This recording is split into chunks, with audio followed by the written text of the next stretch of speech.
Chapter 15, Nicholas Copernicus. Do you remember in the very first chapter of this reader, you learned that long ago, people believed that the sun moved around Earth? This seemed to make sense. Each morning at the start of the day, the sun rose in the east. At the end of the day, the sun set in the west, exactly opposite from where it had come up. To explain this change, people said the sun moved around Earth.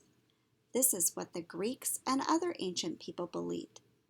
But you also learned in the first chapter that this was not true. About the same time that Christopher Columbus arrived in America, a man named Nicholas Copernicus was studying math and astronomy at a university in Poland. He later moved to Italy, where he also studied medicine and law. But Copernicus's real love was astronomy.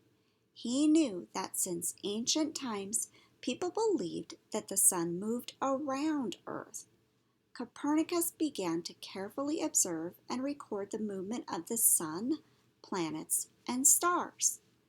After much research, Copernicus decided that the belief that the sun moved around Earth could not be true. Copernicus's observations led him to believe just the opposite.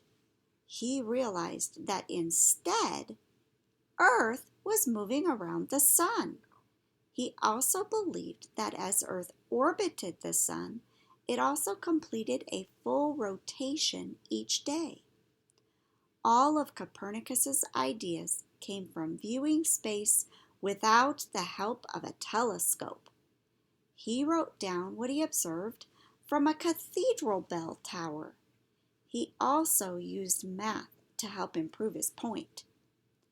Finally, Copernicus wrote a book explaining his new ideas about how the universe worked. His fellow scientists went to work trying to prove him wrong, but they couldn't. Most were amazed by his discovery. However, Copernicus's ideas were different from what people had believed for thousands of years. They believed that Earth and humans were the center of the universe. Many of the teachings of the church at that time were also based on this belief. Copernicus had dared to suggest that Earth was not the center of the universe. Instead, he said the sun was at the center. Many in the church disagreed with Copernicus's ideas and spoke out against them. So, his beliefs were not widely accepted while he was alive. In fact, even after Copernicus died, the church continued to argue against the view that the sun was at the center of the universe. Some scientists agreed with Copernicus's ideas. Galileo agreed with Copernicus and was punished and put in jail for a long time.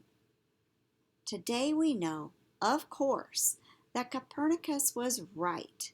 It took great courage to speak up and suggest an idea that was so different from what people had always believed. But that is how science works. Even today, scientists continue to learn new things about the universe, so our knowledge is always changing and growing.